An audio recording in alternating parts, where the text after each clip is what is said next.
Hello, my name is Martin Hale. I'm the creator and host of the public television series Wild Gardens.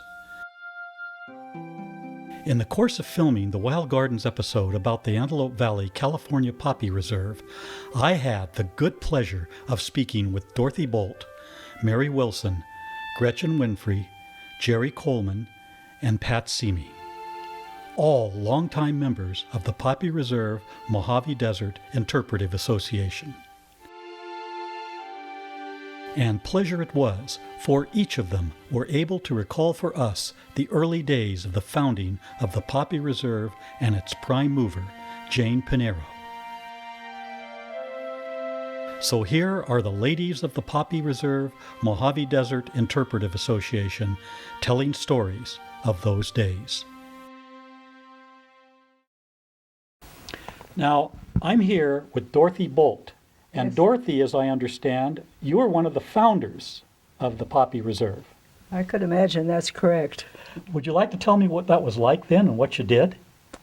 Oh, mercy. It started so many years ago. 1972 is when we organized the Wildflower Preservation Committee under the umbrella of the Lancaster Women's Club.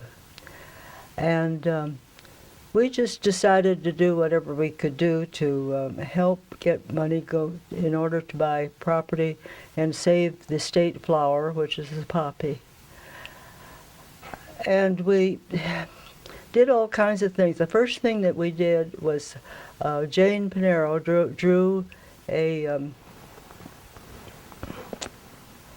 which we called a decal, and one of our members, Lillian Casson, who was very, very talented, and she went to the AAA and asked where they were having their decals made. So somewhere down in San Fernando, and so we got, I don't know how many thousand, probably 12,000 decals. And then we had a good treasurer who didn't give them out unless she got $1 back. And so that's how we started getting money together. And then when the Women's Club, they didn't object to anything I was doing or we were doing. And then we had a city, a group of women. We had quite a few women in the Lancaster that had like real estate women and Zonda and a few, but not very many. But they joined us, and we had about 14 on the side of our letterhead. And we worked there at the Women's Club and made money through this area. And then Jane had, we thought, well, we should get some paintings of Jane's together. I'm kind of jumping around a little bit. But that's good. Now, Jane Pinero. Yes. Jane Pinero was the actual founder, the person that started the whole... No. No, okay. I mean, we did it together. You did it together. I wouldn't say that she was prominent. And I wouldn't say I was prominent. It was a partnership. It was a partnership. I see. Yeah, I see. And we just formed this committee at the Women's Club, and we just kept going and doing. And I guess I was a little bold because I decided it was too much money sitting around. We didn't want to bother their thing. So I went in the bank and established it. And it wasn't until about 10 or 15 years later, the tax man said, you know, that's not legal. Uh-oh. Sorry about that, because it was necessary, and I did it. Yeah. Sometimes you just ask one or two people, and they give your opinion, and that's the way it works. Now, what made you pick this particular spot? Well, this was done by the state of California, and it took 5 years to make their mind where they wished to honor the state flower. Well, that was fast. And it was passed. I've forgotten the name of the organization, but it has certain set up in the state committees and all these other formed things. And they were the ones who made the decision. And so that was in, I don't know exactly what year, but we did dedicate this particular property right here in 1976 at the bicentennial Oh, yes. with the whole United States. I Sure. think, did the whole Perfect thing. year to do it. Yeah, quite a Yeah. while ago. Yeah. And on Thursday, we came down to see where they were going to put the podium. They borrowed a Los Angeles County podium that they could drag up here. And I remember on Thursday, oh, the poppies weren't doing so good. And we thought, oh, good gracious, it's scary. So when Saturday came, it was absolutely gorgeous over on this side of the hill. These hills were just brilliant. The sun just shone just for us. And one of the youngsters, we had the young children, YMCA, not at YMCA, but part of the school system, and they brought the flag in and opened up the opening ceremonies and all. And some youngster was up there, and he had a trumpet, and I don't remember the name of the song, God Bless America, or America Beautiful, or whatever. But he did the whole thing up there, and it was so impressive. Well, you might say I've remembered it all these years. 1976. Yeah. But we started we did the big things in 1972 in the Women's Club. And then we decided to buy, boy, I'm really going back and forth. She fell and broke her hip. And Jane Pinero? Jane Pinero, yes. And one morning she was going down to a committee in Los Angeles City or county, in the city, and she's, Dorothy, would you go with me? And I said, sure. What time? Okay, early in the morning to get down there by 9 o'clock. And so I drove in the back, up the little hill in the back, at her back door waiting for her, and Joe came out and he said, she's going to be a few minutes. I said, okay, I'll wait right here, no need for me to get out of the car. So he finally came out and he says, Jane fell. Janie, I think he called her. She fell. And he says, I can't hardly move her. And I says, oh my goodness. So I went in there and she had fallen and backed up against, then I pulled her up so she could sit up and pulled her back to a filing cabinet. And set her in that position. And then I says, Joe, we have to call 911. And so he called her, and then she said, but listen, you go into Los Angeles and you take care of this. Don't let him get away with it. And when you come back, you tell me everything that happened.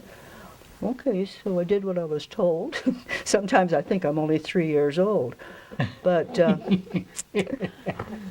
so I drove down to Los Angeles and parked the car and went to where we were going to go together. So when I came back, I guess I went to the house and saw Joe, and I said, is she in AV? And he says, no. He says, they took her to another hospital. So it was on the 405 up on a hill. I don't remember the name of the town, but she was in that hospital and she had broken her hip. Oh. So then we decided that they needed money because she didn't have any insurance. She had diabetes and no insurance. And so we decided, Jane, do you have any pictures you'd like to sell? She says, sure. She says, so for $5,000, oh, I don't remember whether it was 5,000, but anyway, it was for 50 paintings that she selected for us.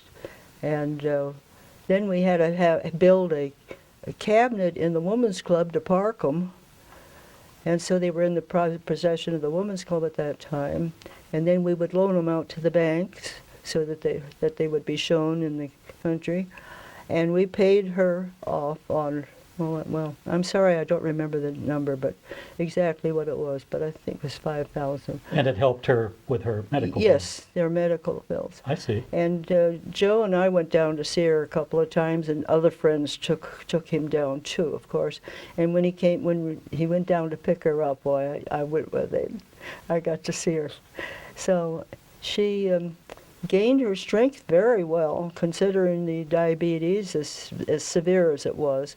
She was a very large woman, and she had real good activities. She was very busy. Sometimes in the wintertime, I went over to see her or picked up something, or she told me to come over. And she was sitting, it was cold. It was in February or March. And I said, "Where'd you get these wildflowers? Here's a little oil stove or wood stove running, keep it warm and all. And here they are in Pyrex dishes, old flowers." And she's drawing pictures where they were to the area in which they were, I want to say hatched, but that's not the right word, where they were growing. Yeah. And she said, "Oh, we went down to the desert, the big desert down below," and she said, we got them down there, and here these flowers are there, and she's drawing, she's doing colorings. Dorothy, tell me about the pennies for poppies. Oh, yes. I think her name was Phyllis, I don't remember, but she was a school teacher, and she and her husband used to have square dance classes for children and adults. And they were he worked for the Edison Company, which is a very good established company. And they enjoyed the children so much, and she says, "Dorothy, maybe we can do pennies for poppies." And I said, "Sure, why not?" So they went to the schools, and several of us went into the elementary school. And all together, they gathered together, and we give the youngsters the decals. And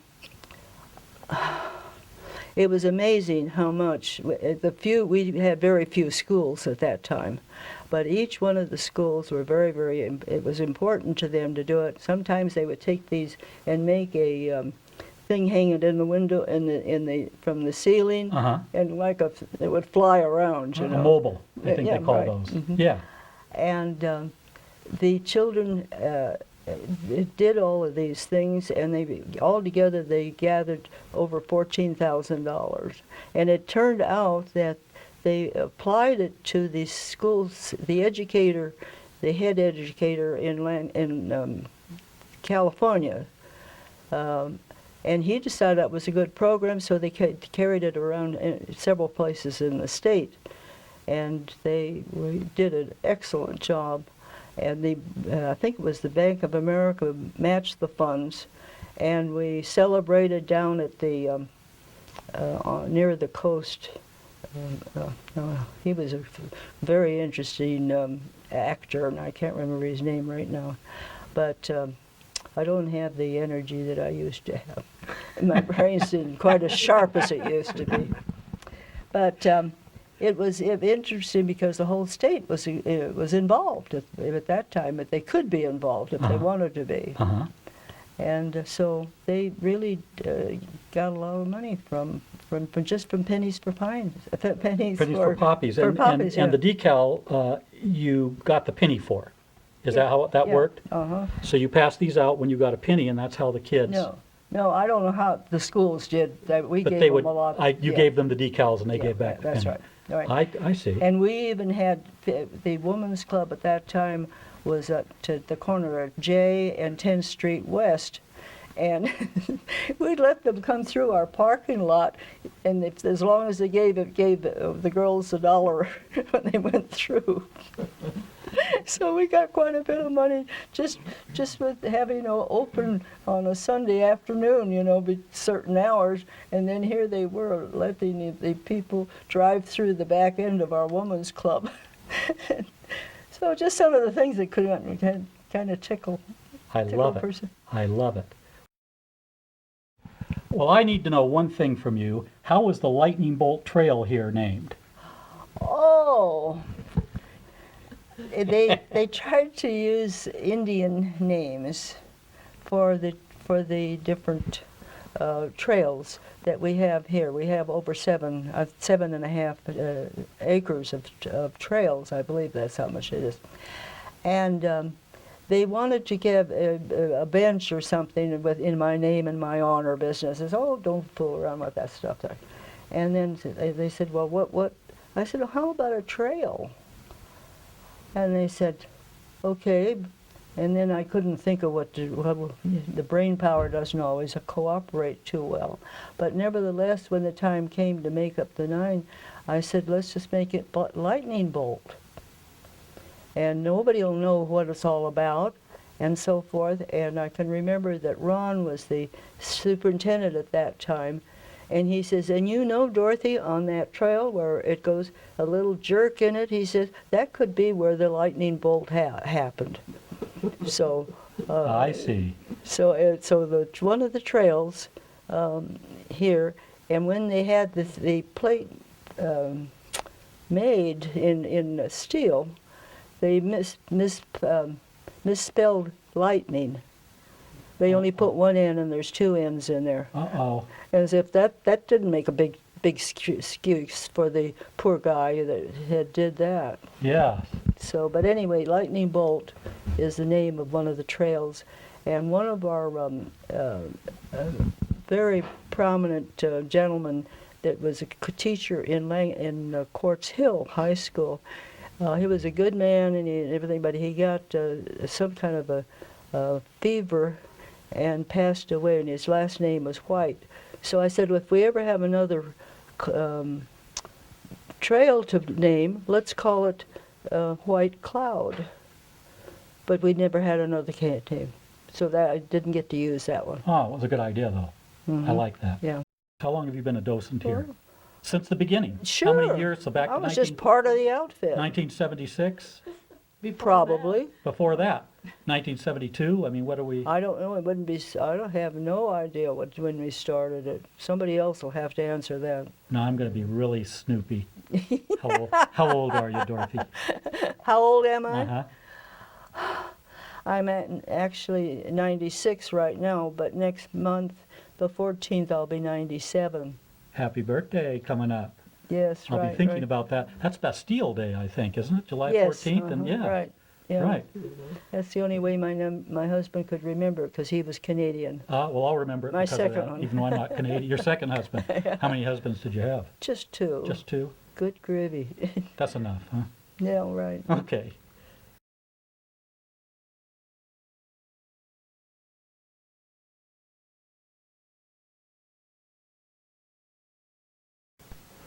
I'm standing here with Gretchen Winfrey and Mary Wilson, 2 more docents from the reserve, and I have some questions for both of you, but I'd like to find out about some letters I keep hearing come up, Primdia and Priya. Would you tell me how that works, Gretchen? Well, when our nonprofit was originally incorporated, it was just the Poppy Reserve Interpretive Association, Priya. PRIA. I see. And then we had a superintendent who thought we should also be helping out some of the other state parks in the area. So we got together and redid our bylaws and our articles of incorporation and became the Poppy Reserve Mojave Desert Interpretive Association, because we actually now serve not only the Poppy Reserve, we serve Saddleback, and we serve Tomokani, and we serve Mitchell Caverns, which is way out. That's East Mojave. Yeah, way out. Been there, yeah. And then the Arthur B. Ripley Desert Woodland, I think is its name, which is Right. really a wonderful place too. Okay, and that's Primdia. That's Permdia. That's that, yeah. okay, that's that. So that's how The that Poppy works. Reserve Mojave Desert Interpretive Association, yes. Okay, and I saw one more thing that I'm curious about. Mary, maybe you could tell me. I see a person's name on this building. Yes, it's Jane Pinero, and Jane was instrumental in getting a lot of things done here in the valley, but one of her dreams was to have a poppy park. And I'll go back in history a bit so you know a little bit about Jane. She and Joe Pinero were married in 1930s in Pasadena.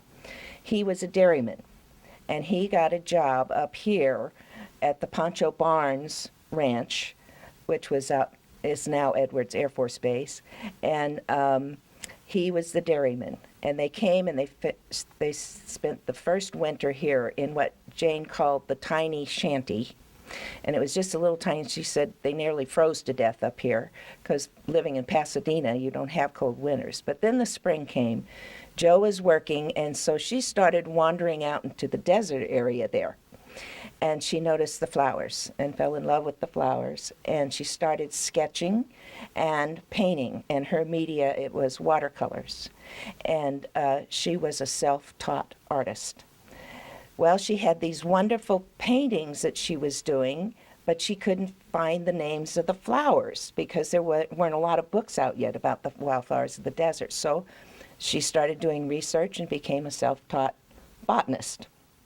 Then in the 1960s, and she was involved with the Lancaster Women's Club and with Dorothy, who you've met, and that group. And they decided that they would have a wildflower center because so many people were coming up to the valley to look and didn't know where to look. So the group got together. She would display her paintings, and they would hand out maps and let you know where the area was of that day, where you could go. And then during this time, while they were doing this, they had a professor who came in, and he looked at Jane's paintings, and he said, he was a botanist, and he said, "These are the most botanically correct paintings I have seen. You could use these as instructions in classes."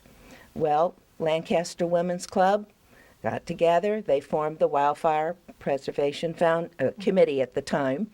And so Jane and Dorothy and the whole group, they got together and they decided that they would buy 125 of Jane's paintings.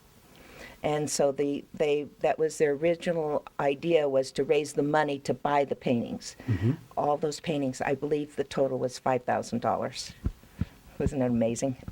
Anyway, during that same time, the the State Parks and Recreation's environmental group had just finished a 5-year study on where the best place in California for the state flower was grown consistently, and it happened to be Fairmont Buttes and the Antelope Buttes, which is what we're standing on right now. So Jane went back, and the committee decided that not only should they raise money for the paintings, but they should also raise money for the land to buy this property for a poppy park, which was one of Jane's ideas. Well, they did it. The paintings you see in the alcove over there are part of the 125 that were originally bought by the Wildflower Preservation Group. They bought those, they donated it to the state parks for keeping them and displaying them. Then they also got over 1,000, I think it was 1,400 acres, and they donated that to the state parks for the park. And then it was named the Antelope Valley, California Poppy Reserve. That's the name of this. And they, in 1976, when this was dedicated, they also said there will be a building, and it will be named the James S. Panero Interpretive Center. That is quite a story. Mm-hmm. So that's how it started. That's how it started. So this was the most consistent place. I hate to repeat that. For the state. For the states. state. And For poppies particularly, or for? yes, for poppies Yeah. particularly. Because the California poppy, you know, is our state flower. Oh, yes, Right. So- right, right. Right. And these, you see behind us, are reprints of a few of the paintings Of those 125. that we have here at the reserve. Our artwork is spectacular. It truly is. Oh, it's beautiful.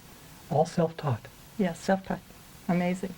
Well, thank you very, very much. You're quite You're welcome. quite welcome. Thank you. Come again.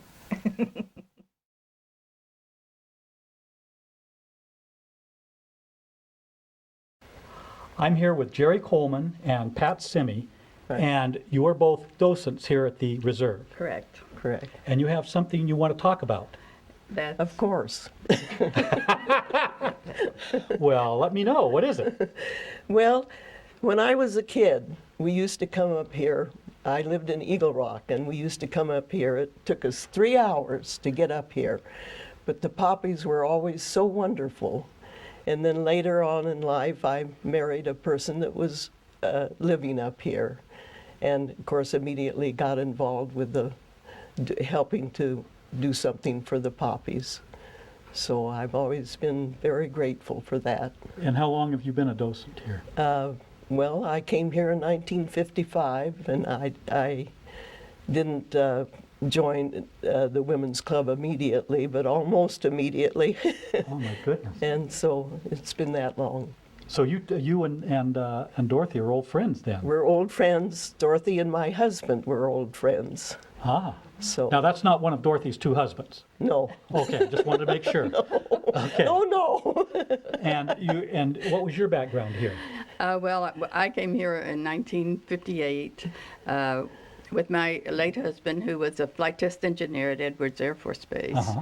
So during that time that Jane was such a moving force in the community, she was on every board, I think, in town, the hospital board and many others. And so we used to go along Sierra Highway where she displayed her flowers there. This was long before there was any particular venue for it. And she would set up her wildflowers, and she would bring her paintings there just along the highway, and anyone could stop and see them or buy her paintings. Later on, there was an art gallery at the fairgrounds that she displayed it. But my children, being very small at that time, and my daughter now is an artist, but she still remembers when we went along Sierra Highway to see Jane's paintings. So I've been here now for 52 years, I guess. Oh my goodness. Yes. And I have been a docent here now since, the late 90s. I think it was 1998. And I've almost lost track. But I've always loved the poppies, and it's an inspiration. And to me, this park is the jewel of the state parks. The state parks were founded in 1864, and so in 1972 we had ours, which is, as I'll repeat, the jewel of the state parks as far as I'm concerned. And it's a paradise here when the flowers bloom in spring. So we have people coming from all over the world here. Yes, it is. So, And I agree, it is a jewel of the state parks. it is. And you have something up here that you wanted to talk to me about, I think. The certificate of recognition for Dorothy? Yes. Of course, that's for the Wildflower Preservation Foundation. Dorothy has always worked so hard for that. And she's worked so hard for everything in this valley.